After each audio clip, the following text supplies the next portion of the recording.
Om Swastiastu. Salam harmoni.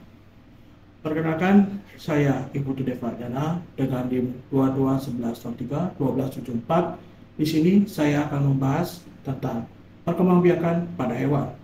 Perkembangbiakan pada hewan dibagi menjadi dua, yaitu generatif dan juga vegetatif.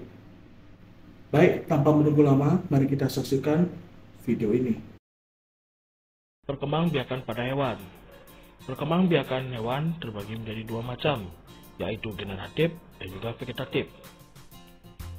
Generatif. Perkembangbiakan dengan jenis ini akan membentuk individu baru dengan cara kawin, yaitu peleburasan jantan dan juga sel kelamin betina.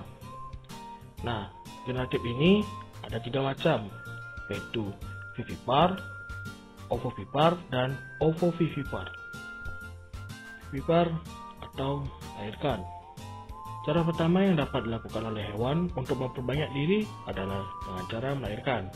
Vivipar banyak dilakukan oleh hewan mamalia. Hewan yang berkembang biak dengan cara melahirkan, pertama kali dia akan mengalami pembuahan telur yang akan dilakukan oleh sperma dalam tubuhnya atau rahimnya. Proses perkembangbiakan dengan cara melahirkan adalah: pertama, sel sperma membuahi sel telur yang ada di induk betina. Kedua, tumbuhlah embrio di dalam rahim si induk betina. Tiga, induk betina yang akan mengalami masa kehamilan, di mana embrio itu akan berubah menjadi bakal janin di dalam rahim induk betina. Pertumbuhan janin pada hewan vivipar cenderung lambat, berbeda dengan pertumbuhan janin hewan ovipar. Anak hewan yang dilahirkan di dunia nantinya akan memiliki sifat yang sama dengan induknya. Begitu pula dengan bentuk tubuh, anak hewan yang dilahirkan sama persis dengan induknya. Indra anak hewan vivipar akan lengkap, yaitu memiliki indera penglihatan, indera penciuman, indera pendengaran, dan juga indera-indera yang lainnya. Sama halnya dengan manusia, indra hewan vivipar akan menyusui anaknya yang dilahirkan selama beberapa bulan. Ciri-ciri hewan vivipar atau melahirkan. Yang pertama, memiliki puting susu. Yang kedua, memiliki daun telinga. Dan yang ketiga, penutup tubuh hewan vivipar adalah rambut. Hewan-hewan vivipar biasanya adalah kelompok dari hewan mamalia. Contohnya, sapi, kerbau, kera, gajah, kucing, anjing, dan lain sebagainya. Yang kedua, ovipar atau hewan bertelur. Ovipar merupakan hewan yang akan berkembang biak dengan cara bertelur. Oleh sebab itu, hewan yang berkembang biak dengan cara bertelur akan memiliki pertumbuhan dan perkembangan embrio di luar tubuhnya. Embrio milik hewan ovipar akan dilindungi dengan cangkang telur. Telur yang dikeluarkan oleh hewan ovipar dilengkapi dengan kuning telur atau yolk. Fungsi dari kuning telur tersebut adalah dijadikan sebagai cadangan makanan untuk embrio yang tumbuh dalam telur tersebut. Embrio yang tumbuh sempurna akan menetas dan keluar dari cangkang telur, sedangkan embrio yang tidak berkembang dengan sempurna akan membuahkan telur yang tersebut berwarna busuk. Berikut ini proses perkembangbiakan yang terjadi pada hewan bertelur atau ovipar. Pertama, pertemuan sel kelamin jantan dan betina akan membentuk embrio di dalam cangkang telur. Kedua, embrio akan tumbuh berada di luar induknya, namun berada di dalam cangkang telur. Ketiga, embrio yang ada di dalam cangkang telur akan memperoleh makanan dari kuning telur yang ada di dalam telur tersebut. Embrio yang ada di dalam telur akan tumbuh dengan waktu yang cepat dibandingkan dengan embrio yang ada di dalam rahim hewan vivipar. Embrio yang tumbuh di dalam cangkang telur akan membentuk tubuhnya dengan indukannya. Embrio yang ditetaskan tidak memiliki daun telinga seperti hewan vivipar. Janin yang dikeluarkan oleh hewan ovipar juga tidak memiliki kelenjar susu, sehingga individu baru tersebut akan sama dengan induknya yang tidak bisa menyusui anaknya. Ciri-ciri hewan ovipar atau bertelur. Yang pertama, tidak mempunyai daun telinga. Yang kedua, tidak mempunyai kelenjar susu. Dan ketiga, tidak menyusui anaknya. Hewan yang berkembang biak dengan cara bertelur atau vivipar yaitu bangsa burung atau unggas, sebagian bangsa reptil, sebagian bangsa serangga, sebagian bangsa ikan, dan sebagian bangsa hewan amfibi. 3. Ovovivipar atau bertelur dan melahirkan.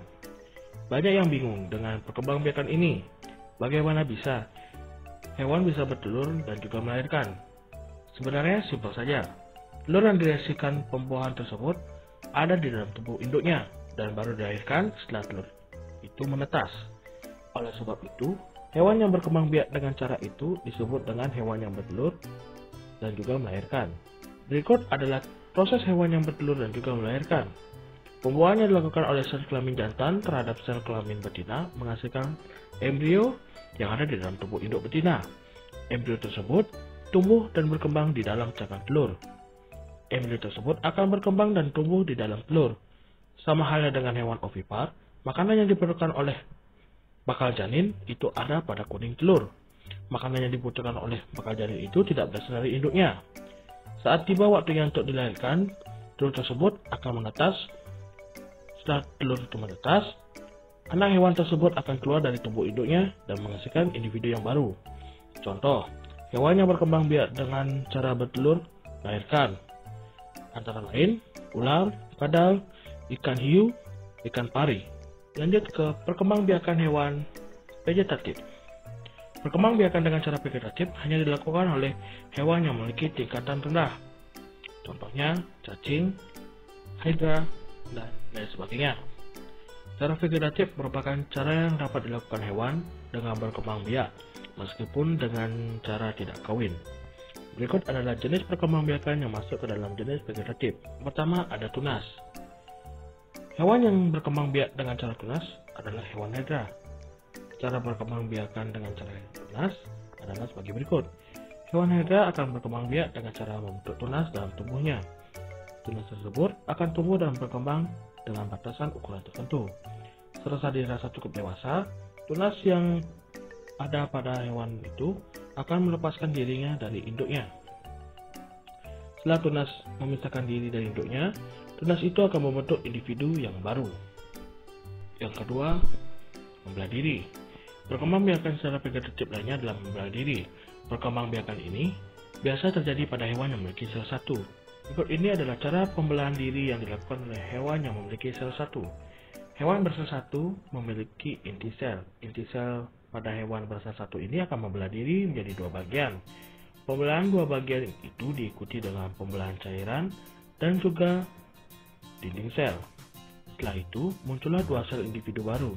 Kedua hewan bersel satu ini akan hidup mandiri dan nantinya akan membelah diri lagi. Begitu seterusnya. Contoh hewan yang berkembang biak dengan cara membelah diri yaitu amoeba. 3. Fragmentasi.